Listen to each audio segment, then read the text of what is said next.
Hey guys, it's me, Gabriel, leader of the Wolf Pack, and your young healer, coming to you with that evening spark. Here with me and Slush. So, Mom, I got your pack. There's this little guy, mascot of the Wolf Pack, little nugget, um, adorable. But being serious now. But the evening spark is about letting your light shine. And so the way with all this, it's what I've come to realize is that it's not about us correcting one another. Because the whole point of letting your light shine is that by it, people will be converted. They'll make a change in their life. When I say converted, you convert from one way of a life to another. You may not be a Christian or what have you, but it's just you kind of turn in your way to a higher understanding, however it may be. And it's not about us trying to correct one another, because that's not our function in life.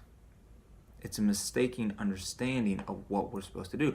It's like me, it's no better than if I were to go and try to be a police officer right now and try to arrest somebody. And I'd be in a world of trouble right there if I tried to do it, because it's not my job. Correction is of the Holy Spirit. And where we share our function with Him and we would do His work, I challenge the Christian nation and notion that yes, there are aspects within the Bible that say, rebuke your brother and things of that nature. But I also believe that one should do so only if you have the wisdom to be able to discern the manner to which to go about that. Because also something to consider with this is that by you trying to say, oh, you don't do that, don't do this, one, that is a statement of fear on your end. And if you have a statement of fear within your mind, are you really in the best position to be the corrector and judge of your brother? You can hardly correct yourself, let alone others. It's and what's more is that person may be needing to go through that to be able to come to the discernment that it may not be what they need to do. And if you stop them short, they very well may just keep going back to that old way. And so it's not that you allow someone to just keep going wrong, but rather that you allow the truth of what you're about, that sinlessness, that child of God that you are, to let that shine. And I have learned through experience that out of the time, like in all the many times where correction has happened, it has not been when I give someone the business. More times than not, that causes them to just get pissed off at me and go the other way. It's called the backfire effect, because people, and this is a proven effect, is that when someone feels threatened by words, it actually triggers the same responses of like when you feel physical pain. So there's that same sense of feeling of being threatened, and so you're not helping your brother out. You're trying to introduce too alien of a will on them. And so that's not the way to go. That doesn't do it. Because it's supposed to be a gentle process.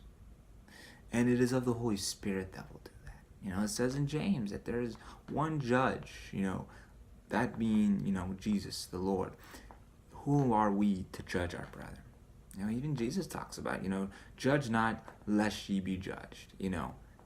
To that extent, it's not if people judge you, judge them back. It's a matter of, if you're going to judge people, be prepared for people to judge you. And so that's the thing.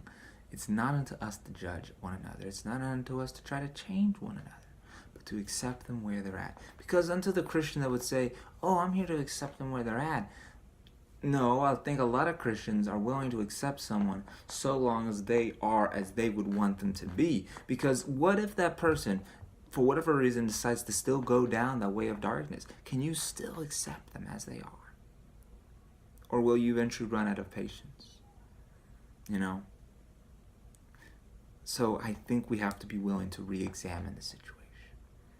Because when you let your light shine, man, people see that,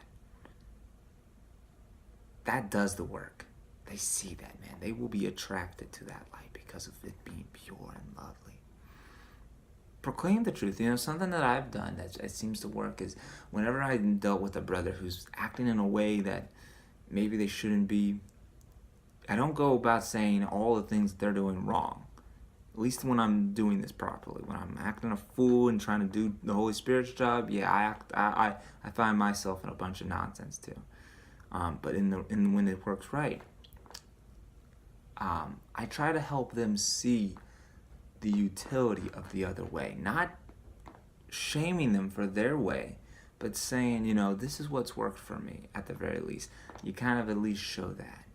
And you try to perhaps work the conversation in a way where it doesn't feel like it's in a realm of threatening. Now, there's times where it's definitely nice. Like, for instance, I was talking to a friend of mine, and he had gotten flustered about something. And he had actually made a mention about how he thanks Jesus for everything that he has. And I had seen that as an opportunity to establish that, the lesson of forgiveness.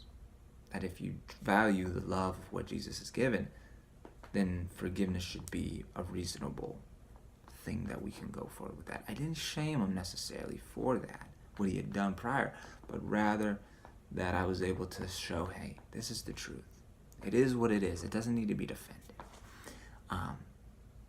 And the cool thing about the light that you shine is that you don't gotta feel like you gotta be a guru, some spiritual guru living on top of a mountain like Luke Skywalker. You can, right where you're at is good enough. Because there's some people who, like, if you're on that level, on that uber spiritual level, sometimes you feel like you can't talk with them because, one, maybe you don't want to waste their time. You wouldn't want to talk to them about something. You feel embarrassed. But sometimes it's the people who are still kind of working their life out, who don't have it all figured out, as it were, that they feel comfortable talking with them because they feel like they can relate more. So where you're at now, God has sent you there to be able to work that righteous purpose. So you can let your shine wherever you may be at. And that's really cool. That's really comforting. And the Holy Spirit will bring people to you. He will send you people to you for your blessing. And you can do that through that love that you show by just loving them with where they're at. And it's a beautiful thing, man. When you release that within yourself, because that's what really is happening, is that I find that when I release that judgment about myself, I'm able to better not judge others. I'm able to better love people, be able to forgive people when I am forgiving myself. Because then, again, you're allowing just your light to shine. That it may help guide your brother back to the light. And together, we can all walk back home, hand in hand, as brothers and children of God. So that's what I've got for you. I definitely hope this has helped. It's a little bit of a longer one, but hey, sometimes you gotta let the man shine. So from here at the Wolf Pack, we wish you well and Godspeed. Peace, friends.